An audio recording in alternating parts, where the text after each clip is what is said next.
versículo 50.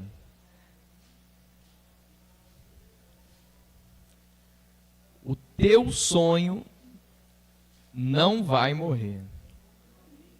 A promessa de Deus sobre a tua vida não vai falhar. Deus tem para você uma história firme e poderosa, e mesmo que aparenta estar morrendo, segundo a ordem do Senhor, vai voltar a viver. Vai voltar a viver. João capítulo 4, versículo 49. Com todo carinho, com todo respeito, quem encontrou, diga EBD. Eu tenho uma notícia muito triste para vocês. Deixa eu tirar o sorriso do rosto. Tenho uma notícia muito triste para vocês. Não teremos EBD esse mês. A multidão que frequenta a nossa EBD todo segundo sábado do mês ficou extremamente chateada. Mas nós não teremos EBD esse mês, teremos no outro mês. Porque nesse mês nós vamos ter um encontro de casais. Amém? E vocês casais são muito bonitinhos, tá?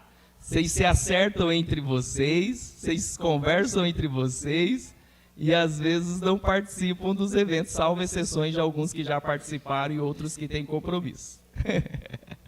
Mas vocês, casais, são muito bonitos. Vocês se acertam lá, em casa, conversam com o marido, conversam com a esposa e está tudo bem. Mas a participação de vocês é importante porque nos ajuda a executar a missão. E não só isso, eu quero pedir ajuda dos irmãos para a gente trazer pessoas extremamente necessitadas. Então, de repente, você tem lá um amigo que está precisando, está na UTI, está na UTI do casamento. E você pode fazer este passo de evangelismo. Olha, vai ter um jantar de casais na igreja e eu quero muito que você vá, que você participe. Eu conversei com alguns irmãos, amigos em comuns, e falei do valor. R$60 a janta para os dois. E eles disseram, está de graça. Eu falei, sim, é um preço acessível e temos poucas vagas. Temos poucas vagas. Se você quiser participar, fale comigo no final do culto, que acontecerá sábado que vem. Por isso que não vamos ter a nossa EBD. Amém? Então, quem encontrou, diga amém. João capítulo 4, versículo 49. O oficial implorou, Senhor, por favor, venha antes que meu filho morra. Quantas vezes nós temos sonhos, projetos, planejamentos diante de Deus, e esses sonhos e projetos estão minguando, e nós suplicamos ao Senhor, Senhor, não quero que esses sonhos venham morrer. E olha só o que Jesus disse para esse homem, e é o que Jesus está a dizer para nós hoje. Versículo 50. Volte, disse Jesus. Jesus está a nos dizer, volte a sonhar, volte a acreditar, volte a confiar. Por quê? Seu filho viverá, o seu sonho vai se realizar, o seu projeto vai sair do papel, a vitória é sua, seu filho viverá, mas o que o homem fez, eu e você temos que fazer. O que o homem fez?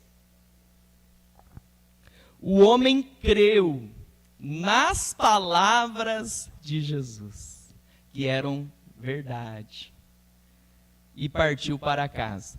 Que eu e você não venhamos acreditar nas mentiras do diabo, mas que nós possamos acreditar na verdade do Senhor Jesus. Eu conheço um amigo, pastor muito querido. O bom de ser igreja pequena é que dá para a gente falar certas coisas. Igreja grande, a proporção é maior. A mídia, tudo. E ele, uma potência nas mãos de Deus. E ele foi alvejado. está entregando o ministério, está entregando a obra.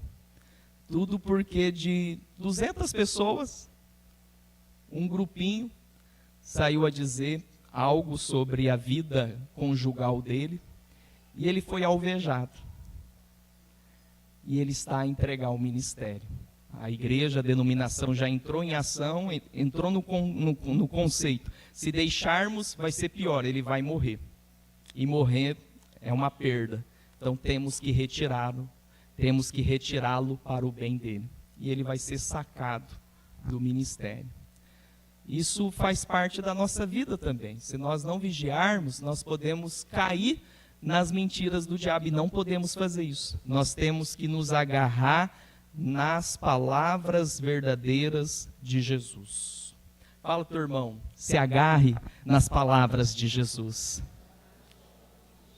Vamos orar. Pai, queremos muito ouvir a tua voz, fale conosco, queremos ter a direção do Senhor, queremos ter uma palavra profética da parte do Senhor, que o Senhor possa nos guiar, que o Senhor possa nos orientar, que o Senhor possa falar com cada um de nós. Nos abençoa, nos prospera, nos guia e nos orienta poderosamente. Pedimos perdão pelos nossos erros, perdão pelas nossas falhas, que o Senhor seja conosco, em nome do Senhor Jesus. Amém. Graças a Deus. Amém? Que você possa aplaudir ao Senhor e glorificar o santo nome de Deus. Meus irmãos, o que é fé? Você sabe qual é o significado de fé? O que é fé? Você é uma pessoa que tem fé? O seu coração é cheio de fé? A palavra fé no hebraico é a palavra emuná. A palavra hebraica emuná aparece no Antigo Testamento 49 vezes. A palavra hebraica emuná, que aparece 49 vezes no Antigo Testamento, esta palavra significa fidelidade, confiança e lealdade. Fé no Antigo Testamento é fidelidade. Fé no Antigo Testamento é confiança. Fé no Antigo Testamento é lealdade. Uma pessoa de fé é uma pessoa fiel. Uma pessoa de fé é uma pessoa que tem confiança. Uma pessoa de fé é uma pessoa que é leal. Já no Novo Testamento, a palavra grega para fé é o termo pistis. A palavra grega pistis aparece no Novo Testamento 243 vezes. A palavra grega pistis, que aparece no Novo Testamento 243 vezes, significa confiança, significa crença, significa entrega pessoal, significa entrega total. Que eu e você possamos ter a fé do Antigo Testamento e a fé do Novo Testamento. Que nós sejamos pessoas fiéis, com confiança e lealdade, com crença e com entrega pessoal e total nas mãos do Senhor. Hebreus capítulo 11, versículo 1 diz assim: a fé é o firme fundamento das coisas que se esperam e a prova das coisas que se não veem. Que nós possamos andar por fé em o nome do Senhor Jesus, que nós possamos evitar a incredulidade e que nós venhamos andar por fé em o nome do Senhor Jesus. Romanos capítulo 10 e versículo 17 diz assim: a fé vem pelo ouvir a palavra de Deus. Se nós queremos ter no nosso coração a fé genuína, a fé verdadeira, nós precisamos ouvir a palavra de Deus. O brasileiro por si só, ele é místico, ele tem em si o anseio pela crença,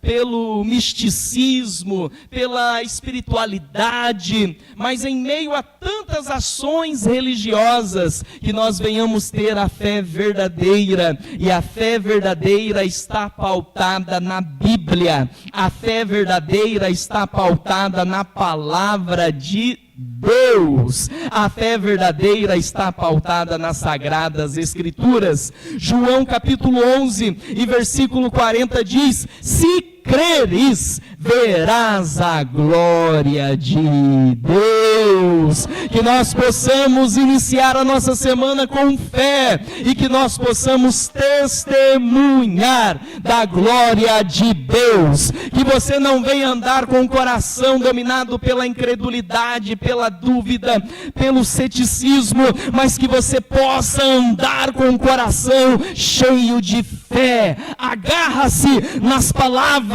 do Senhor, que você possa se agarrar nas promessas de Deus, e que você possa dizer para a sua realidade: Deus prometeu, vai acontecer. Eu vou descansar no Senhor, eu vou descansar no Senhor, porque eu tenho fé. Fala para o teu irmão: você tem fé, você tem fé, você tem fé, porque olha só o que o Senhor Jesus disse em Mateus capítulo 17 e o versículo 20: se tiverdes fé como um grão de mostarda, que é bem pequenininho, direis a este monte: passa daqui para acolá, e há de passar, e nada vos será impossível. Que eu e você venhamos ter fé, e que nós possamos usar a nossa fé. Eu quero que você levante uma de suas mãos e você comece a declarar, que você comece a usar a sua fé e dizer: eu creio no milagre.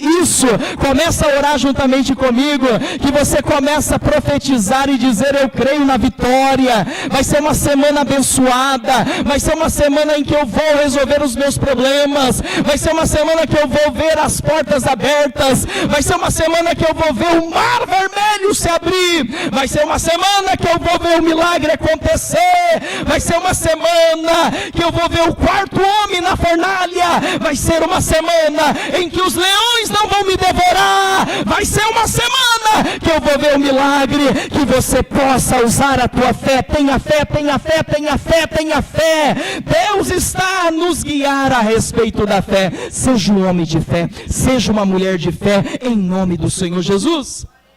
Fala para o teu irmão, para a tua irmã: seja um homem de fé, uma mulher de fé, tenha fé. Às vezes a gente é tanta coisa menos um homem de fé. Às vezes a gente é tanta coisa menos uma mulher de fé. Deus nos orienta a sermos pessoas com fé. E o Evangelho de João, capítulo 4, do versículo 43 ao versículo 54, nos narra a respeito da cura do filho de um oficial. Jesus estava na Páscoa em Jerusalém. João capítulo 2, versículo 23, vai dizer que Jesus realizou sinais e maravilhas em Jerusalém. Porém, Jesus decide sair de Jerusalém, ir até a Galileia. Para isso, era necessário ele passar por Samaria. E ao passar por Samaria, ele evangelizou a mulher samaritana. E ganhou a mulher samaritana para o reino de Deus. O filho de Herodes o Grande, o governador da Galileia e da Pérea. Eis que esse funcionário público, um homem muito importante, um homem da alta sociedade, um homem que fazia parte da política do governo sobre a Palestina, esse oficial do rei estava em Cafarnaum com seu filho à beira da morte, prestes a morrer, já não tinha mais o que fazer, ele então tenta a última possibilidade, ele tenta então a última decisão, que é ir até a Jesus, e ele sai de Cafarnaum, percorre 30 quilômetros e chega até Caná da Galileia. Hoje nós faríamos isso de carro em alguns minutos, mas naquela época era a cavalo, levava-se um preparo, quando nós estamos diante dos nossos problemas, dos nossos desafios, nós temos que fazer como este homem,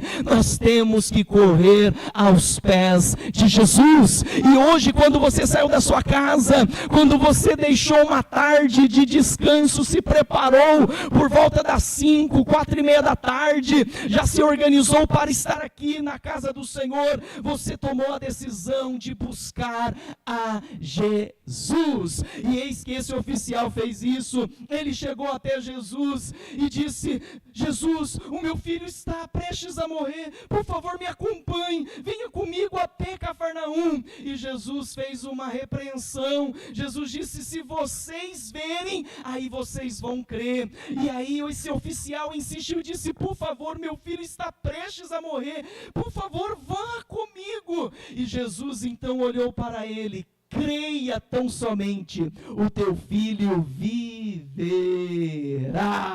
O teu filho viverá. Meus irmãos, não era qualquer um que estava a dizer isso para aquele oficial, era Jesus. Imagina o olhar penetrante de Jesus, imagina a face de Jesus, e Jesus olhou dentro do olho daquele oficial e disse: não se preocupe, tenha fé, o teu filho viverá. E é por isso que este oficial descansou e confiou nas palavras de Jesus e voltou para Cafarnaum. Podemos deduzir que ele deve ter passado a noite ali em Cafarnaum, porque o texto vai dizer que quando ele voltou, ele deve ter passado a noite em Caná da Galileia, porque o texto vai dizer que quando ele voltou para Cafarnaum, no meio do caminho, os empregados vieram e disseram: o teu filho está melhor, teu filho está curado, o teu filho se recuperou, o teu filho está bem. Aí ele perguntou: mas que horas que ele ficou bem? Aí os servos, os empregados disseram: a 1h da tarde de ontem. Aí ele entendeu, foi justamente na mesma hora que Jesus liberou uma palavra e disse que o meu filho ficaria bem, que o meu filho seria curado. E eis que o texto vai dizer que o oficial e todos de sua casa creram em Jesus. Meus irmãos, basta uma palavra de Jesus para o milagre acontecer. Ah, mas o meu esposo disse que está relutante, não quer mais voltar. Basta uma palavra do Senhor Jesus que ele volta de joelhos. Ah, mas as portas se fecharam de um jeito que eu estou a perder emprego, oportunidades e não vejo mais solução. Basta uma palavra de Jesus e as portas vão se abrir. Meu irmão, minha irmã, basta uma palavra de Jesus. Eis que o Evangelho de João nos fala de 7 milagres. Primeiro, no capítulo 2, Jesus transforma a água em vinho. Segundo, no capítulo 4, a cura do filho de um oficial do rei. Terceiro, no capítulo 5, a cura de um paralítico. Quarto, no capítulo 6, a multiplicação dos pães. Quinto, no capítulo 6, Jesus anda sobre as águas. Sexto, no capítulo 9, a cura de um cego de nascença. Sétimo, no capítulo 11, a ressurreição de Lázaro. E aos domingos, nós estamos a meditar sobre os milagres de Jesus no Evangelho de João. E hoje nós estamos a meditar no segundo milagre, a cura do filho de um oficial do rei, que bastou uma palavra de Jesus. Jesus estava em Caná da Galileia, 30 quilômetros em Cafarnaum, estava o filho do oficial do rei prestes a morrer, mas bastou uma palavra de Jesus para que o menino fosse curado. O que nós podemos aprender com esse oficial, com esse funcionário? O que nós podemos aprender com este homem? Como que eu e você podemos gerar o nosso milagre? Eu e você queremos gerar um milagre, e como nós podemos fazer para gerar o nosso milagre? Com base nesse texto, João capítulo 4, versículo 43 ao versículo 54, quero meditar com os irmãos sobre o seguinte tema: gerando o meu milagre. Repita comigo, 1, 2, 3, gerando o meu milagre. Quantos aqui querem gerar um milagre? Meu irmão, minha irmã, Deus ainda faz milagres. Eu quero que você ative a tua fé, eu quero que você dê testemunhos, como a missionária Angélica fez, testemunhou, que você possa testemunhar: pastor, aconteceu um milagre, pastor, aconteceu um milagre, que você possa testemunhar, porque nós somos pentecostais, e nós cremos em milagres, nós cremos em intervenções sobrenaturais, nós cremos em curas, nós cremos em libertações, que eu e você possamos então declarar e dizer: eu vi a cura acontecer, eu vi a libertação acontecer, eu vi a porta se abrir, eu vi o milagre acontecer. Que você possa fazer propósitos, que você possa orar, que você possa jejuar, que você possa congregar e cultuar, que você possa buscar a Deus. Gere o seu milagre e testemunhe o seu milagre em nome do Senhor Jesus. Quantos aqui vão gerar um milagre? Que nós possamos gerar um milagre em nome de Jesus. Mas tem algumas etapas para que eu e você possamos gerar um milagre. Primeiro, e é interessante que mais uma vez, não proposital, a exposição do texto, Deus está nos falando no domingo sobre a escuta. Primeiro, escuta seletiva.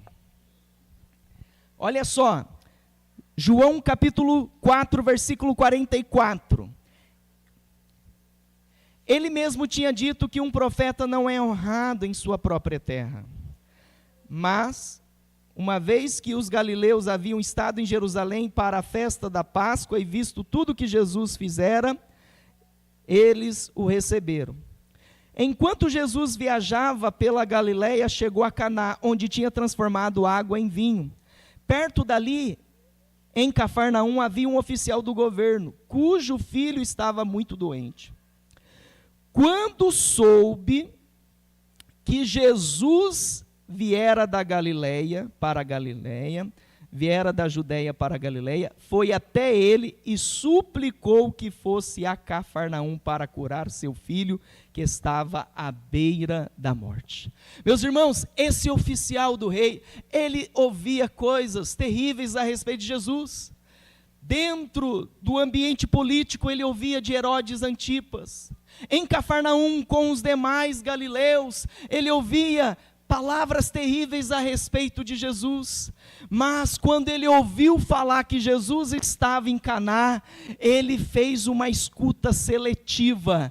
Ele prestou tão somente atenção em palavras como: eis que Jesus fez milagres, eis que Jesus transformou água em vinho em Caná, eis que Jesus lá em Jerusalém fez sinais. E ele então ouviu falar de Jesus, e por isso saiu de Cafarnaum e foi até Caná da Galileia. Meu querido, minha querida, que nós possamos ter uma escuta seletiva, que nós venhamos tampar a nossa audição para as vozes contrárias, para as setas do diabo, que nós venhamos então tão somente ouvir a voz de Deus.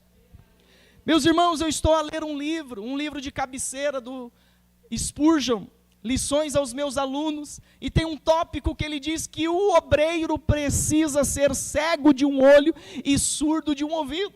E ele vai dizer, olha, o pastor, para ele permanecer na igreja, ele precisa fazer uma certa vista grossa. Em que sentido? Ele não pode ver tudo. Se ele ver tudo, ele vai morrer. Ele morrendo, ele vai desaparecer e vai deixar de cumprir o seu ministério. E o Spurgeon foi príncipe dos pregadores, pregava para 20 mil pessoas em Londres, um homem incrível, com sermões maravilhosos. E aquilo mexeu comigo. Eu falei, mas como assim? O obreiro tem que ser cego de um olho e surdo de um ouvido. E ele começou a dar a respaldos, começou a trazer sentidos, e ele fechou, o obreiro precisa ser surdo de um ouvido e cego de um olho, ou seja, você não pode ouvir tudo, você não pode ver tudo, você precisa filtrar. Eu não tenho poder de impedir o que o membro há de dizer, mas eu tenho o poder de tampar os meus ouvidos e fechar os meus olhos, e decidir a respeito do que eu vou ouvir, e a respeito do que eu vou ver. Meu querido, minha querida, nós precisamos aprender com esse oficial e com Spurgeon. Nós precisamos ser mais cuidadosos com a nossa audição, que nós possamos ser mais cuidadosos com a nossa visão, que nós venhamos ter uma escuta seletiva. Selecione quem você vai parar para ouvir. Eu estou ouvindo a Virgínia. Não sei o quê.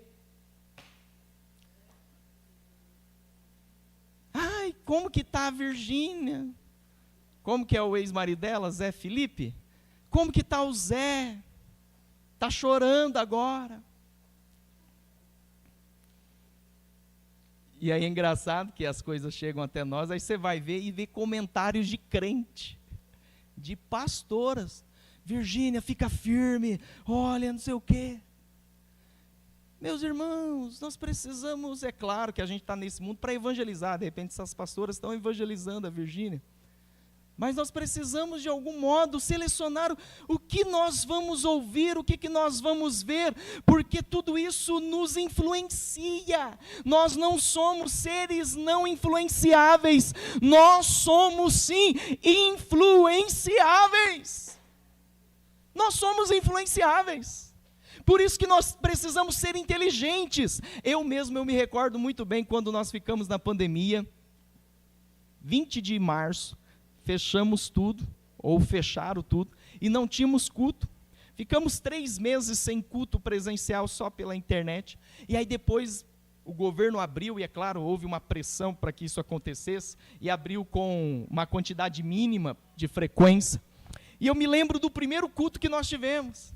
Meus irmãos, foi maravilhoso, porque aquela saudade, e aí aquele ambiente profético, esse ambiente maravilhoso, esse ambiente de nós estarmos na casa de Deus e ouvir uma palavra do Espírito Santo, e o quanto aquilo entrou no meu coração, como nós estávamos com saudade desse lugar. Diante disso, meus irmãos, o que nós aprendemos? Nós temos que frequentar ambientes e lugares em que a palavra de Deus é ministrada, em que a voz profética do Espírito Santo é manifestada, que nós possamos ser seletivos a quem nós vamos escutar.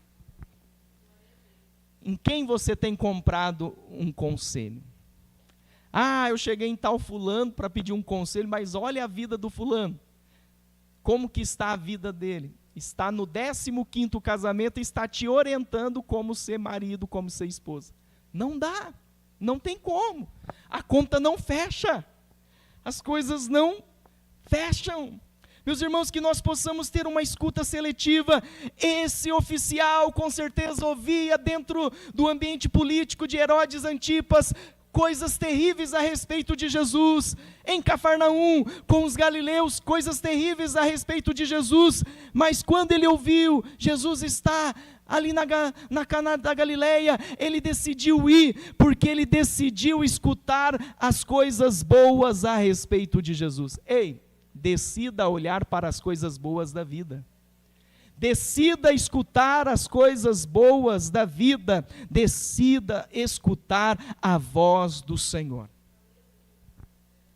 João Calvino vai dizer que o coração humano é fábrica de ídolos. Meus irmãos, tomemos cuidado quando nós decidimos escutar o nosso coração. Estou sentindo aqui no meu coração Meus irmãos, com esses 2 olhos que um dia a terra há de comer se Jesus não voltar. Eu escutei dentro de ambientes religiosos: pastor, Deus mandou eu largar da minha mulher. Pastor, Deus mandou eu fazer isso, e eu não vou dar os exemplos, são coisas terríveis, são coisas absurdas. Nós temos que tomar cuidado com o nosso coração, igreja, que nós possamos fazer uma escuta seletiva. E Satanás anda ao derredor lançando dardos inflamáveis, Satanás anda ao derredor lançando setas, Satanás anda ao derredor lançando pensamentos contrários, setas contrárias, que nós possamos ser seletivos. Cuida da sua mente, cuida do seu coração, cuida da sua mente, cuida do seu coração, em nome do Senhor Jesus. Você quer gerar o teu milagre? Começa a escutar a voz de Deus, a voz de Deus, a voz de Deus, a voz de Deus, a voz de Deus. Você quer gerar o teu milagre? Começa a recitar as promessas que Deus um dia liberou para você, começa a relembrar. Deus falou isso, Deus falou isso, Deus falou isso, Deus falou isso. Tenha uma escuta seletiva. Gerando o meu milagre, primeiro, escuta seletiva. Segundo, rendição humilde. Olha só o versículo 47, parte B. Foi até ele e suplicou. Suplicar é clamar, é se humilhar. Que fosse a Cafarnaum para curar seu filho que estava à beira da morte. Meus irmãos, nesse momento, o oficial do rei não chegou com pompa, não chegou a dizer: olha, eu sou um funcionário do rei Antipas, olha, eu sou uma pessoa importante, veja, eu preciso que você me trate conforme o meu nível profissional e político. Não, esse oficial chegou com rendição humilde. Se eu e você queremos ver o milagre do Senhor, nós precisamos ser humildes. Nós precisamos descer do sapato alto. Nós precisamos tirar e colocar de lado os nossos títulos, as nossas conquistas, as nossas posições sociais, e chegar diante de Jesus e nos humilhar e reconhecer a glória dele. Esse oficial, ele suplicou. Esse oficial, ele não chegou de igual para igual, e nem de grande para o menor. Ele chegou de pequeno para o Salvador, para o Senhor Jesus, para o nosso Cristo.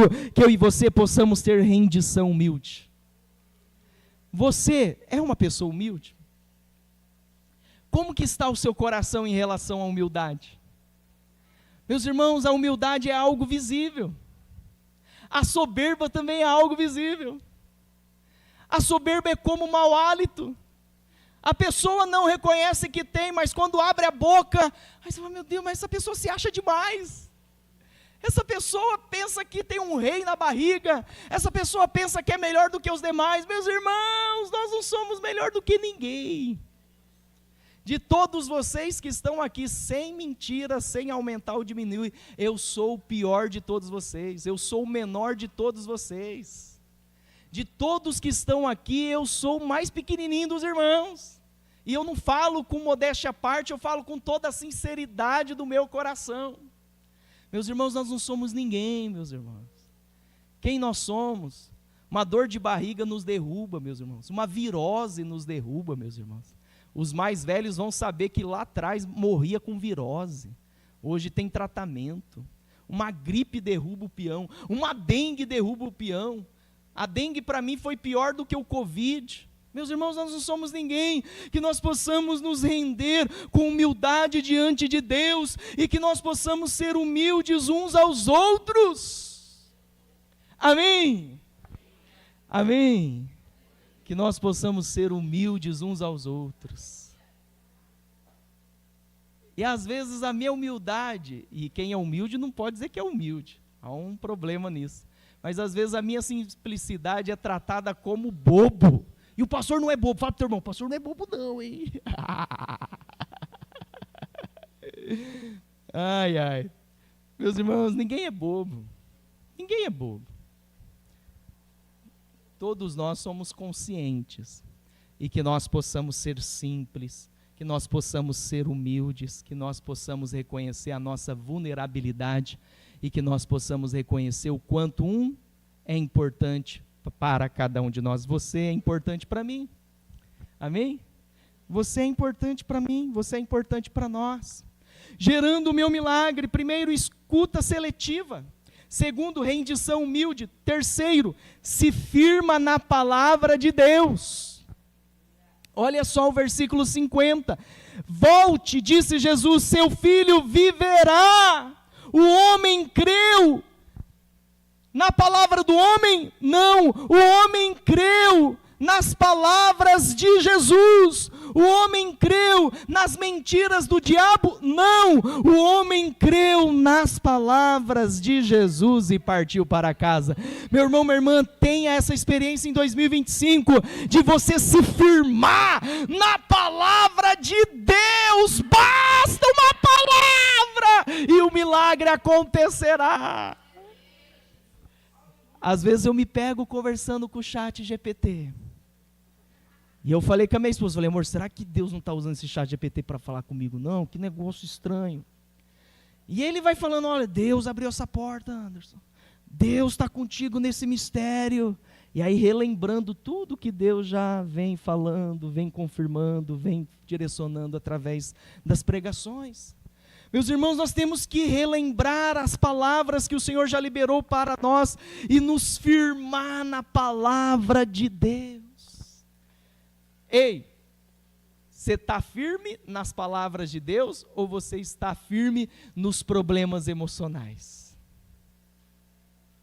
Você está firme nas palavras de Deus ou você está firme nos problemas emocionais? Que nós possamos nos firmar nas palavras de Jesus. Jesus falou, nós temos que agarrar. Olha só, Jesus falou, ei, não vou lá não, teu filho vai viver, não vai morrer, pode descansar. Ele creu nas palavras de Jesus. Meu irmão, minha irmã, que nós possamos ter a nossa fé firmada na palavra de Deus. Meus irmãos, nós somos pentecostais. Eu particularmente sou pentecostal de carteirinha e de essência. Nós somos pentecostais piamente. E o pastor, como mestre da igreja, como magistério da igreja, precisa ensinar. Tomemos cuidado em busca de profecias, meus irmãos. A melhor profecia é aquela que te acha. A melhor profecia é aquela que te encontra. Quando você está aqui, de repente, aí Deus levanta um profeta, entrega a profecia. Deus levanta uma profetisa, entrega uma profecia. Deus vai e trabalha. E a melhor profecia, meus irmãos, diga comigo, a melhor profecia é aquela que nos bate. Você precisa tomar banho todo dia? Porque todo dia você soa e a gente precisa ser corrigido várias vezes. Foi pregado aqui quinta-feira que Deus levantou um profeta e falou para Gideão e para o povo de Israel, vocês pecaram, por isso que os midianitas estão fazendo isso. Eu libertei o povo lá do Egito, mas vocês pecaram. Isso é correção, isso é direcionamento, isso é orientação. Oxalá que Deus levantasse no nosso meio profetas com correção. Amém? Que você possa ter uma experiência, e não é praga não. Só você e Deus. Fala, papai me corrigiu. Ai, que lindo, eu recebi uma profecia, o papai me corrigiu. Eu já fui corrigido pelo papai. Papai corrigiu eu de um jeito. Eu falei, uau, mas é gostoso, é maravilhoso, é tremendo. E a melhor profecia é aquela que te acha. E a melhor profecia é aquela que nos corrige, porque a gente não sabe tudo, a gente não é tão bom assim e a gente erra. E aí vem a correção do papai, o papai vai nos guiando, o papai vai nos direcionando, o papai vai nos guiando, o papai vai nos levando para o caminho. Só que aí para ser profeta de palavra dura tem que ser de Deus mesmo, não tem? Imagina, chega o profeta e fala, não foi de Deus o que foi feito. Não é de Deus tal coisa. Não é para ir tal lugar. Não é para fazer isso. E a nossa carne faz o quê? Está amarrado. Mas você, como filho de Deus e filha de Deus, você sente quando é o Pai que está falando, e nós abaixamos a cabeça e acata a direção do Senhor. Meus irmãos, que nós possamos nos firmar na palavra de Deus. Então, quais são as dicas? Ore em casa, ore em casa. Fale com Deus no secreto e fala: Deus, eu tenho esta área na minha vida. Levante alguém para confirmar. Gideão fez prova. Gideão tinha uma fé pequena, precisava de prova, precisava de ver. Aí Deus falou: você quer prova? Então eu vou dar prova. Traz o sacrifício, colocou na pedra e saiu fogo da pedra e consumiu o sacrifício. Não é pecado fazer prova com Deus, não é pecado pedir um sinal. Você pode fazer um sinal com Deus, mas é no secreto. Depois que você fizer essa parte, você pode fazer outra ação. Ore na sua intimidade com Deus e fala: Deus, fala comigo através da palavra, fale comigo através dos louvores, fala comigo através dos testemunhos, e fica atento. E aí você vai ouvir alguém dar um testemunho e vai vir de encontro. Você vai ouvir um louvor, vai vir de encontro. Você vai ouvir a palavra, vai vir de encontro. E você vai acatar aquilo e você vai se firmar na palavra de Deus. Gerando o meu milagre. Primeiro, escuta seletiva. Segundo, rendição humilde. Terceiro, se firma na palavra de Deus. E quarto e último lugar, abençoe outras pessoas. O teu milagre não é para abençoar somente você. A tua prosperidade não é para abençoar só você. A bênção não é para abençoar só você. A vitória não é para abençoar só você. O milagre, a prosperidade, a vitória, as bênçãos, as conquistas são para abençoar você e aqueles que estão em sua volta. Olha só, o versículo 53, então o pai percebeu que havia sido naquele exato momento que Jesus tinha dito: o seu filho viverá. E o oficial e todos de sua casa creram em Jesus. O que diz o texto? O oficial e todos de sua casa creram em Jesus. O teu milagre é para abençoar pessoas. A tua prosperidade é para ser derramada em pessoas. O teu dom é para abençoar pessoas. A tua capacidade é para abençoar pessoas. O teu conhecimento é para abençoar pessoas. O que adianta uma pessoa ler tanto, passar 10, 12 horas lendo dentro de uma biblioteca, dentro da sua casa, durante décadas, e não produzir, e não escrever, e não ensinar, e não orientar, e todo aquele conhecimento morrer consigo, e não ser passado para os demais? Meu irmão, minha irmã, o que Deus está a confiar em tuas mãos é para abençoar tu e a tua casa, é para abençoar tu e a tua igreja, é para abençoar tu e a tua cidade, é para abençoar tu e o teu povo. A bênção de Deus vai cair sobre todos, só que vai vir primeiro na tua mão, aí depois você vai distribuindo. Seja abençoado, seja abençoada, seja abençoado, seja abençoado, seja abençoado. O teu milagre é para abençoar outras pessoas. Mas se é acaso e não é o teu caso, quando o milagre acontecer eu vou desaparecer, deixa esse povo ingrato. Isso não é o caminho do milagre. O milagre é para abençoar você e os demais. Não, mas porque quando a porta se abrir, olha o que eu vou fazer, ó. Vou dar linha na pipa. Esse povo vai ver, ó. Isso não é de Deus, não. De Deus é, quando o milagre acontecer, eu vou abençoar minha casa, minha família, abençoar minha igreja, abençoar meus irmãos, abençoar a minha cidade, em nome do Senhor Jesus. E eu convido você a ficar em pé. Gerando o meu milagre, escuta seletiva, rendição humilde, se firma na palavra de Deus e abençoe outras pessoas. E esta mensagem me faz lembrar do que Jesus disse no versículo 50. Volte, disse Jesus, seu filho viverá. O homem creu nas palavras de Jesus e partiu para casa. Que eu e você possamos crer nas palavras do Senhor Jesus. Que eu e você possamos crer nas palavras do Senhor Jesus, igreja. Jesus falará ao coração de cada um agora numa intimidade. Você sabe que o Espírito Santo fala com você. E você vai ouvir, enquanto o grupo de louvor estiver louvando, você vai ouvir.